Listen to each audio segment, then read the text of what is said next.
who are the players on this team that will make the most of their chances this year? Who are you watching? Like, if you're going to put a Nationals game on, who are you watching?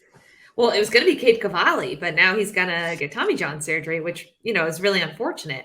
I think you're Yeah. watching Keibert Ruiz and you're watching Josiah Yeah. Gray, both guys that they got from the Dodgers the year that they traded away Max See Scherzer if and they Trey can take Turner. another step forward. Yeah. Yeah, so you're watching those guys. This was going to be a big year for Cavalli, who was their top pick a couple of years ago. He was throwing hard in spring.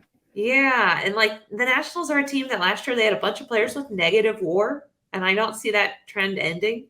So, they're going to kind of continue to have some filler on the roster while they wait for these guys to kind of come up and hopefully take over. But to me, the big question for them, not just this year, but like the bird's eye 5 years, and we've talked about this before, can the organization develop these young guys? Their development has been a big question, and that's what's going to determine whether this rebuild works or not, is going to be, can they develop these young guys? That's for me when I'm watching. Yeah, and it's really interesting that, when we talk about a team having trouble developing players, I think we're also talking about like development and acquisition go hand in hand, right? Like you need to know what you can develop. You need to have organizational values, right? In order to acquire and to develop. To develop, you have to say, this is what we want your fastball shape to look like. This is a good fastball shape. And you do that in acquisition too. And so I think we can see the flaws in how the Nationals are run in both ways. So you can understand why they're having trouble developing because you can look at their acquisitions. Now look at Josiah Gray.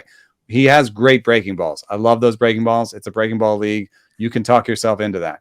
His fastball shape is not great, and it's led to his fastball being hit really hard. So if you don't value the right shapes in fastballs, you can get into trouble developing, right? And so that there's why, even in their acquisition of Josiah Gray, you can see why they might be having trouble developing. Now look on the offensive side. Most teams right now are valuing either a vertical bat angle, sort of the shape of your swing, or how hard you hit the ball. That's a real simple one. How hard do you hit the ball? In their acquisitions of Keibert Ruiz and CJ Abrams, you can say that maybe they don't value hitting the ball hard that much. Abrams doesn't hit the ball hard. Keibert Ruiz doesn't hit the ball hard. Now, Abrams is 22, and maybe he'll hit more barrels in the future. He was a bottom shelf, sort of bottom 10th percentile in barrel rates last year.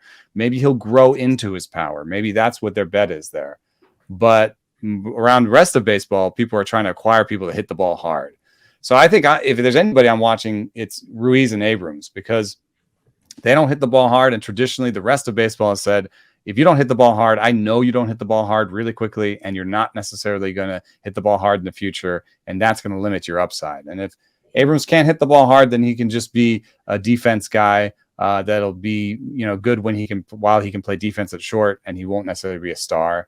If Ruiz can't hit the ball hard, he'll be a good catcher for a while, and he'll be useful to the Nationals, but he won't necessarily be a star. And this team is looking for their next stars. That's what they're looking to develop in this fallow time. So, yeah, I'm really looking at Abrams and Ruiz to see if they develop more oomph in their batted balls. And then, of course, story-wise, though, Joey Meneses. Yeah.